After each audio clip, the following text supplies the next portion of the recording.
The 365 Pro Wrestling.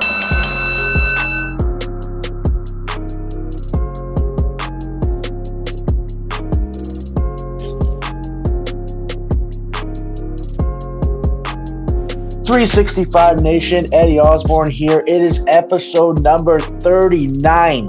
I didn't even think we'd get that far, but we are, and we have a very special guest today. We have none other than old school Eddington James. How you doing, man?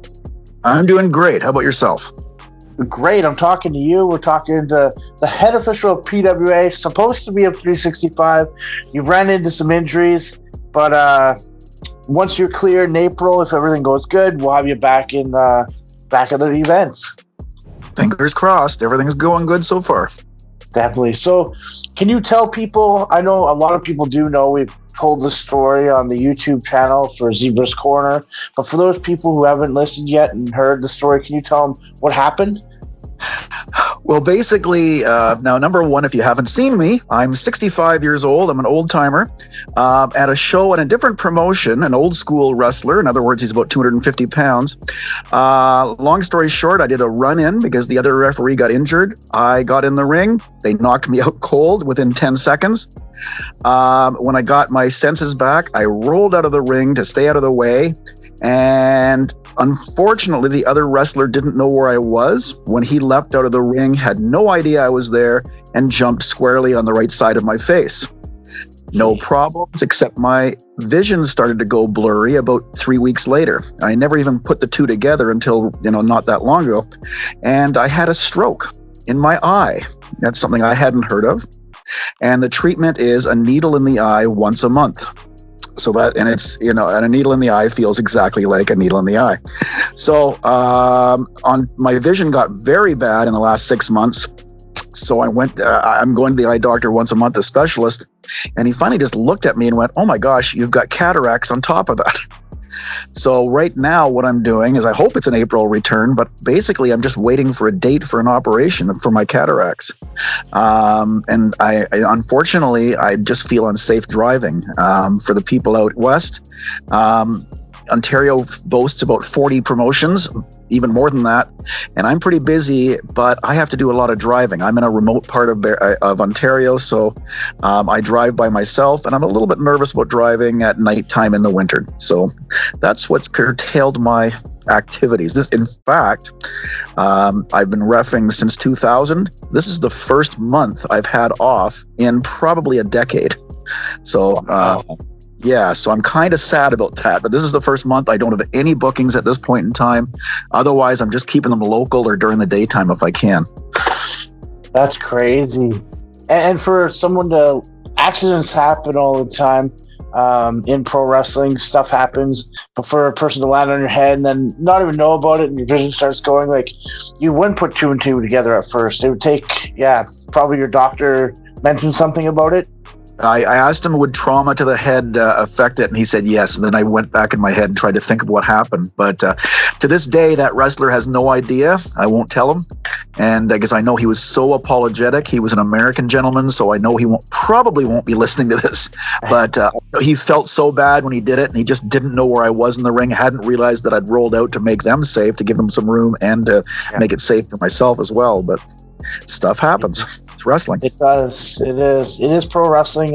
It's physical entertainment, and referees often in the line of fire at times. So, not that we want to keep you in that line. It happens at times.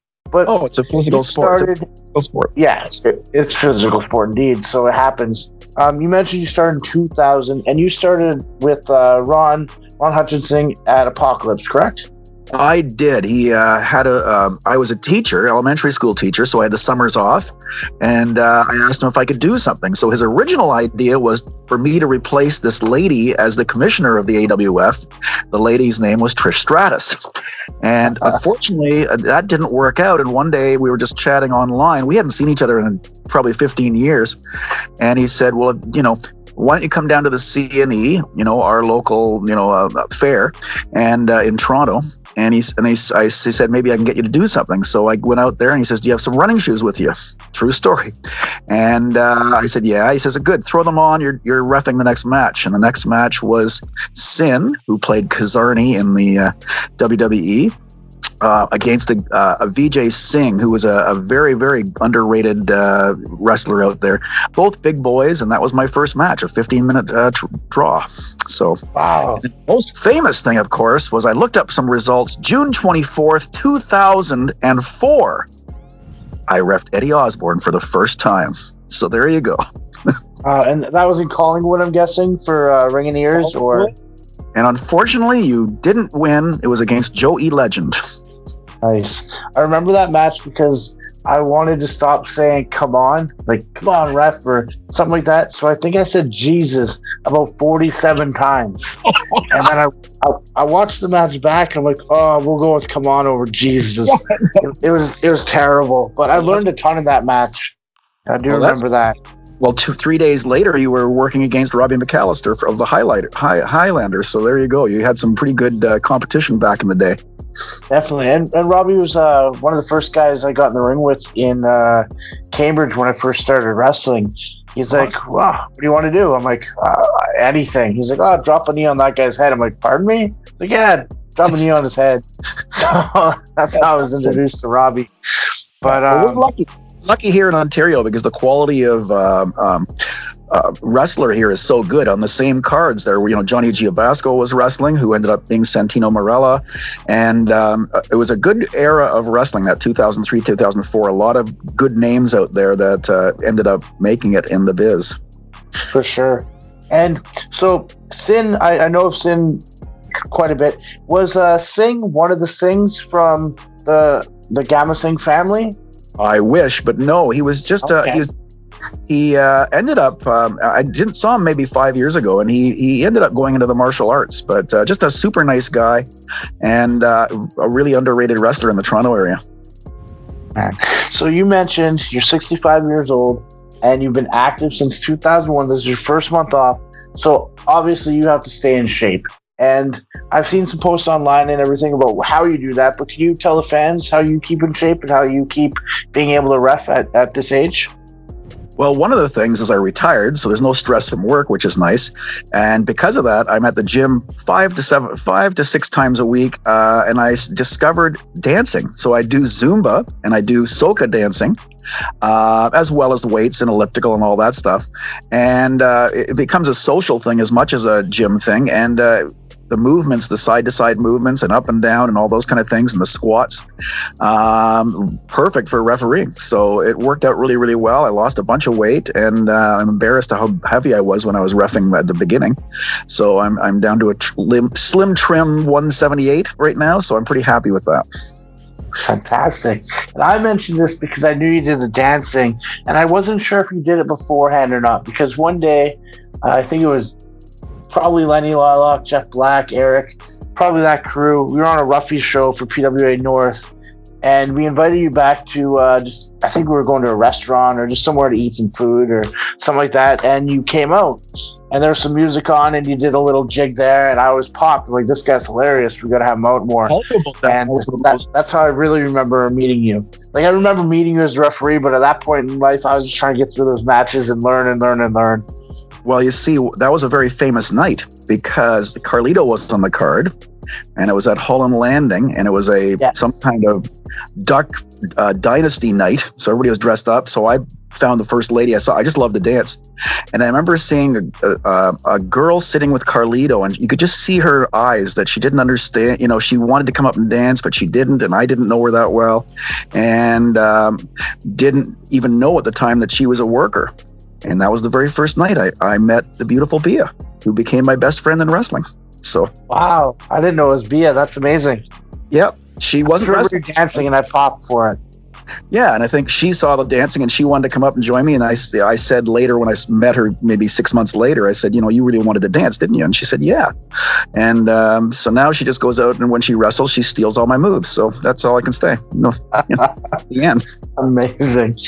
Now, you've had quite a run with PWA. I forget, what was your stat? How many matches did you ref for us over the 14 years? You know what? I wish I could remember. I gave that info to you a while ago, but it's in the gem. I wish I had kept that. I was about 600, something like that. It's about a quarter of my matches total. That's what I was going to say. I think it was about 25% of all your matches you've done over the years. So 2,100 matches, just over that. So you can do amazing. Yeah. I have my binder right from me, so. And I love that because I'm also a stat guy. I keep all my results. I have everything written from my first match to my last match, and I like to keep that stuff. I don't know why. It's just something I like to do. But love it. Yeah, I was going to say there's other people like Paul Wright as well who really enjoy stats, and we always talk about him and stuff. And it's always fun to bring up for just, did you know? Yeah. Oh, for sure. Absolutely. I love looking back and seeing some of the things and looking back and seeing, I didn't remember I reffed that guy or whatever back in, 15 years ago. And I wouldn't remember any of this stuff. I mean, truly, I remember my first match. I can remember every second of it.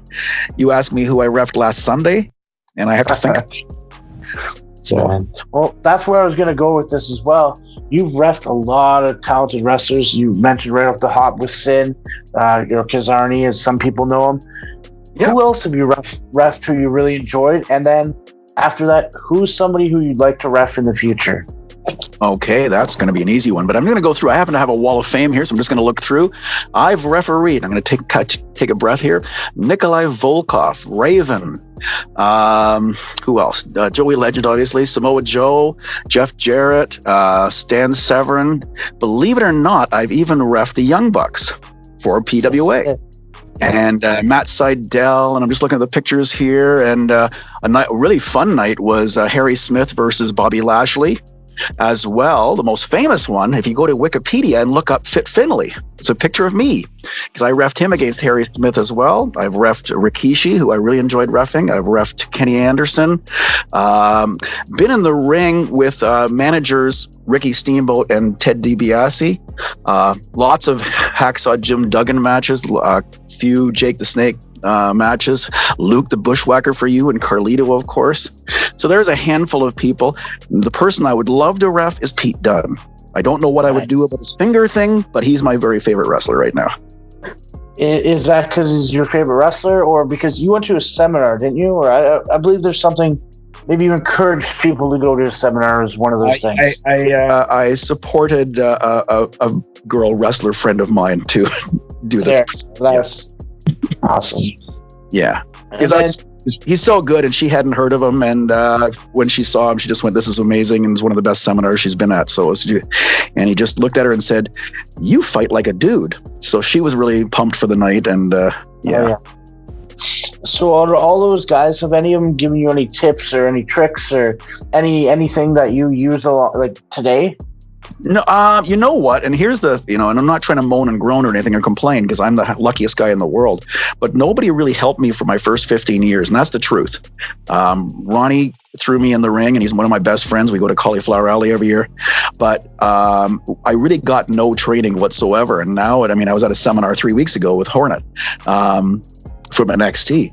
But at the time, we really didn't learn a lot. I had some good stories. I was, Samoa Joe's best friend for a day because we were at the launch of the Fight Network. So we just hung out for the entire day. Now, would he know me now? Of course not. Rikishi was good because I'm known to talk a lot in the ring. I remember, TID and a few guys always say, "Would you just shut up?" But I like to talk in the ring and have some fun. And I was doing it with Rikishi, and I was just doing my usual, trying to be funny, I guess. So I came back and he says, "Brother, come over here." So I was absolutely terrified because I thought he was going to give me, trouble. And instead he came over and said, "Gosh, if you're not doing this because it's fun, what the hell would you be doing this for?" He says, "I totally enjoyed that. That was so much fun." So that was pretty cool. Other guys I've reffed. I actually reffed Ultimo Dragon, which was such an honor. Him and Steve Carino, who's become a friend of mine as well. So yeah, I've had a great career. Can't complain at all. I'm a huge fan of Carino. I'm a huge fan of all those guys you actually listed. But when Chad had Ultimo versus Carino, I know it ended up turning into a tag. I thought that was really awesome. And Death Proof's done a lot of cool things, and you've been a part of a lot of cool of those things. You've done the promos, which I think you've won a few times. Yeah. And controversy. pardon me. Oh, controversies. The ref can't do it. Well, I've been told, I mean, I get a lot of heat because of my age, so I don't really have any friends in the business because, I don't drive with anybody because I'm in a remote part of Ontario. And because of my age, like you said, that time we met was the first time anybody's ever asked me out for a drink. And what was that, 12, 13 years into my career? That time at home. That was the first time anybody said, hey, do you want to come out with us? So I never got to socialize very much with the guys. And I have no idea where we were going with this. I just lost my track of thought totally. But we were just talking about the video promos for Death Proof. Yeah, the controversy is, I mean, I get a lot of heat. I remember one wrestler who now is on the West Coast, so I won't mention his name, but he just looked at me one day and says, you know why I don't like you? It's because you're old. And he was quite serious. So, I mean, I've had that all through my career. And I understand there's an uncomfortability. And it was the girl I mentioned earlier who befriended me that night, and we became friends. And I remember probably 16 years into my career of my 20 years, I asked her, I said, can we just lock up? And she said, why? And I said, because I've never locked up with a wrestler in my life. Yeah. And she laughed and says, you have to be kidding. So we locked up, and then she, would invite me out after shows and things like that. So we became really, really good friends, and I'll never forget her for that stuff. And since then, of course, as you know, I've actually taken about 12 wrestling lessons. When I was at the young age of 63, I trained, I probably got about 30 hours in the ring. And it was just, and I did it not to wrestle particularly, but it was more or less to see what you guys go through and how hard you get hurt and how hard it feels. And it's you guys just totally much more respect. And once again, I got heat for that. I got heat for selling merchandise. They want me to be this referee guy who's serious and everything else. And even at the seminar a couple of weeks ago, I got frustrated because it's like, I'm not going to the WWE. AEW is not interested in me. MLW, all the great indie promotions aren't after me. I don't need to be this cookie cutter referee because I've ended up becoming more or less a character. It's sort of worked out for me. And as I said, if the workers don't like me, I mean, I want them to, but if they don't, as long as the promoters and the fans, like me, then I'm going to keep doing what I'm doing until I'm told I'm not to.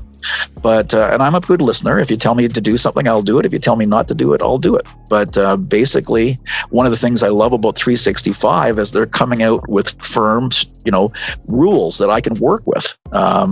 Being a referee in 2020 is hard because rules have changed. I mean, look at Pete Dunne. He's my favorite wrestler, but 5 years ago, I would have disqualified him for taking an individual finger and manipulating it, which was something you didn't do. So the rules have changed, and I said 365 has really come on strong to say, here are the rules, and it's to clear it for the fans too, because the fans don't get it anymore. I was watching AEW last night or 2 nights ago, and I found out they have a 10 count in the tag team. Well, when did that happen? I never knew. So, is that a new thing? I don't know. Like you sort of have to look at the big promotions to see if they've changed. The episode I did on the closed fist, a lot of fans still think a closed fist is illegal. And it actually was legalized 10 years ago. But I didn't know that because I don't watch a lot of the WWE products. Sorry, folks, but I just don't have enough. I don't have time in my life to watch, 40 hours of wrestling a week. So, yeah. And that's why I really love the new show NWA, because it just brings me back to my youth and what hooked me into wrestling in the first place. 1 hour show, which is basically a promotion or infomercial for the big shows. And with clear-cut old school rules, and you understood it with not this craziness. More heat I've gotten from wrestlers is because either they don't know the rules or, especially in tag teams, they don't want to follow the rules. They just want to do what they want to do and get, that cliche. They want to get that spot in. And if one of the things I love about 365 and PWA before that is every meeting, the first rule, the last thing that's said at every pre-show meeting is, don't make the ref look stupid. And you're the only promotion who does that, which I love. Well, we have to make it that way. If there's no rules, then how do we get bad guys and good guys, right? So I really like rules and stuff about that. I know it's tough because we're changing some of them. We're using a 20 count, which isn't traditional in North America, and we're leaving some discretion up to the referees. It does make sense. So I think it'll be a transition period for some fans, but we're hoping it catches on and people really like it. And well, actually, it's an old rule. It's nothing new. It's nothing new. The Stampede used to have 20 count. It's nothing new. I know New Japan uses it, and I really like it. And I like the discretion they have with their referees. I don't like how the wrestlers touch them so much sometimes, but it is what it is. I like that it's stuff too. Exactly. And now I was going to go into that. I was going to go to the Death Proof one first because I saw that just a little while ago. I was watching a clip because Chad posts lots of great clips, Warhead posts lots of great clips, and there's this one where Sebastian Schwab is just hitting spine buster after spine buster after spine buster, and then he turns around and he eats a big spine buster from yourself, and he even go for the cover. He kicks out. You guys have that big look at each other, and the crowd went nuts. I know. Well, it's fun, and Sebastian's been very generous to me. He actually goes to Cauliflower Alley in Vegas with me every year. The only thing about Sebastian, he's never booked me. So there you go. No, I thought that was great. Enough. And I'm a guy who I don't like it too often, but when it happens at the right point of time, and it's not every event, it's every 8 months, I think it's a huge thing, and the fans really enjoy it as well. Oh, absolutely. I mean, there's no way I want to get involved at all, to be honest. People think that's crazy, but I'm going, if you ask me, my ultimate thing is to do a singles match where it's 1, 2, 3. No fooling around, just a nice move, make it, nice and easy. The fans understand it, I understand it. And I guess my big pet peeve right now is the multi-man matches, which is something that 365 really doesn't do. Like, they make it special. Like, if there's a fatal four-way or something, that's a special night. If they have more than, 2 multi-man matches, it's a shock. But I mean, there are some promotions I've worked with recently even where it's a fatal four-way, the next match is a 3-way, the next match is a tag team, and you just go, this is crazy, and the rules are crazy, and it makes it tough on the referees. And I'm not sure that it's as a fan, I don't really enjoy it that much. I mean, to me, and Chad would laugh because I really don't like hardcore unless it is the end of a feud or something. I like it when, if you and somebody has a feud for, 6 months, and this is going to be the blow off, it's the end, let's go hardcore. And that makes sense to me. But as I said, Chad runs a promotion here called Death Proof and Warhead, and it is unique. And it's, people say, well, you hate hardcore. And I said, but it's not really hardcore. It's just a party. So that's what I love about Ontario. We have so many different kinds of promotions, and most of us are friendly with each other. So it's not like we hate each other or anything. Well, there's a few promotions I could do without, but most of them are very, very, we all get along. So it's a great place to work. And one of my favorite things is getting to work with some of the guys I met at Cauliflower Alley. So thanks to you, I got to work with Bobby Sharp, which was really cool because I still owe him a beer from Vegas. But and then lately and then you brought in Madison Miles from the other coast, and that was awesome. And then lately at a show that you were at, I got to ref one of my very favorite friends from Cauliflower Alley, Bambi Hall and her sister.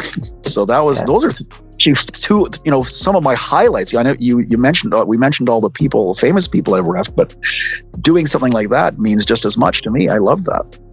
For sure. I think that's pretty cool too, working with people from all over the country, and they're all meeting in Vegas and having a good time. And Cauliflower Club is an amazing thing. It's an experience. I know this year Lenny and Eric and I think Jeff Black and Sabrina Kyle are going to go down.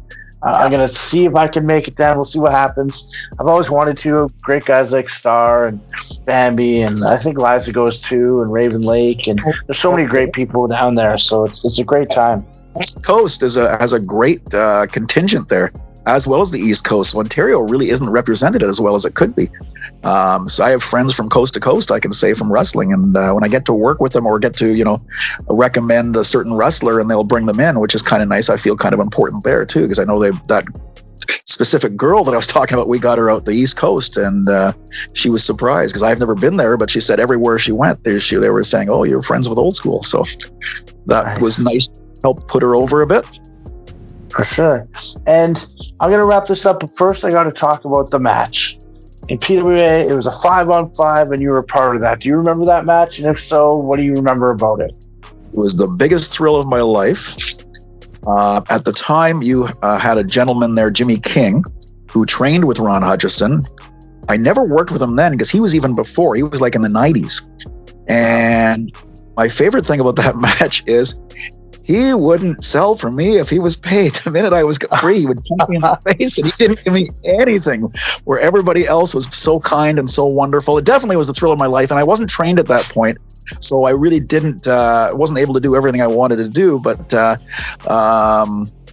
it was definitely the highlight of my wrestling career. It was so much fun, and I just wanted a piece of Lenny. Lenny, outside the ring can be okay, but inside the ring, I can't imagine a bigger thorn in my side as a referee. He's a mouthy a manager, and at the time, he was mostly managing, and I really did have a hate on for him, and I really was so happy to get my hands on him, and I didn't get much in, but and he's a big boy, so, and it lasted a little bit longer than I thought too, because I really just wanted to get a couple of shots at him, but I ended up being out of the 10 people, I think I was in the bottom 4, so I was pretty impressed that, but I had a great team with Mike Hart and Val Venus's brother, whose name escapes me right now, and Vic Venus.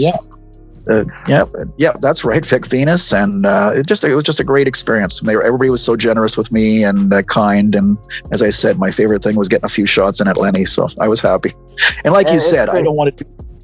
Like you said, I don't want to do that every week or anything, but once in a while, especially if a referee, you sort of get the guys. It's wrestlers so often. It's usually the managers just chirp so much that it's hard enough reffing when you've got the promoter watching you. You're trying to, and for the people out there, the folks out there, Eddie's a great boss, but don't go long. You want intermissions are on time, make sure the matches are flowing and going, and you don't want to be late on that. So here all these things you're worrying about, and entertaining the fans and making sure you're not in the way of the camera and all these other things and enforcing the rules. And then you get a guy like Lenny chirping in your ear. That is the most irritating thing in the world, and it throws you off a lot more than people think. And that was a thrill of my life for sure. And as I said, I hope I didn't embarrass myself out there, but it was a lot of fun. I just really enjoyed it because it was a culmination of building up for, I think it was maybe 6 months of Lenny chirping and then beating you up. And he had so much build into that match that there were some unique people in it. Lenny wasn't wrestling much, so for him to be in the match at that time was a big deal too. And it just worked very well. Yeah, I thought it was great. I enjoyed it thoroughly, and I know that it was my favorite thing was a couple of wrestlers came out to watch, so I was that made me happy. To get a positive critique from Jake O'Reilly is worth gold. Jake's one of the best, and I really like Jake. He's very talented. I'm going to throw, though, we're going a little long, and I know I was going to because you have so many great stories, and we haven't even touched on them, but where can people... Oh, we will have to do it again, 100%. Where can people see you online? Where can they follow you, send you messages, and talk with you? Easiest thing to do is on Instagram or Facebook, just at Eddie Old School. So there's a fan page on Facebook, and on Instagram, it's I post some things, but if you want to follow like where I'm going to be and that kind of stuff, at Eddie Old School on Facebook is probably your best bet. But go Facebook, if it go into Instagram too, then you can find out about my private life as well. Meet my granddaughter. Very nice. All right. Well, thank you so much again for this. I really appreciate it, and I can't wait to have you on again. Sounds great. Can't wait. Hope I'll be all reffing by then.